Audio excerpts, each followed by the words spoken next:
Assalamualaikum warahmatullahi wabarakatuh. Kali ini saya akan menjelaskan mengenai teks negosiasi. Bagian 1. Apa itu teks negosiasi? Teks negosiasi adalah teks yang berisi tawar-menawar guna mencapai suatu kesepakatan.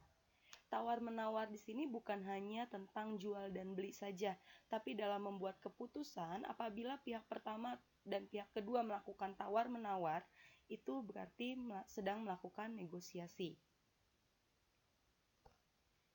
Misal ketika kalian ada tugas kelompok dan kalian bingung ingin melakukannya di rumah siapa, kalian saling mengajukan tawar-menawar hingga terjadi kesepakatan, maka itu juga termasuk ke dalam teks negosiasi.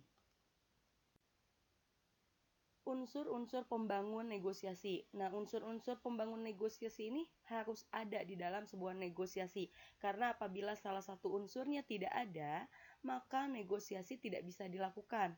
Yang pertama adanya partisipan. Partisipan ini adalah orang yang terlibat di dalam negosiasi. Tentunya pasti ada orang yang terlibat. Kalau tidak ada orangnya, tidak mungkin ada negosiasi. Yang kedua, adanya perbedaan kepentingan. Jadi si A dan si B ini harus punya kepentingan yang berbeda. Kalau tujuannya sama, terus kepentingannya sudah sama, keinginannya sama, maka tidak akan ada lagi proses tawar-menawar. Jadi di awal itu harus ada perbedaan kepentingan. Yang ketiga, ada pengajuan dan penawaran. Jadi ada pihak yang mengajukan dan ada pihak yang menawar. Yang keempat, ada kesepakatan sebagai hasil negosiasi. Karena tujuan utama dari teks negosiasi adalah untuk mencapai kesepakatan. Apabila kesepakatannya itu tidak ada, maka itu tidak bisa disebut sebagai negosiasi. Selanjutnya ada beberapa faktor yang menentukan keberhasilan negosiasi.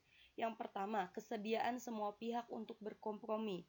Semua pihak yang terlibat di dalam negosiasi haruslah bersedia untuk menurunkan tujuan awalnya untuk mencapai kesepakatan.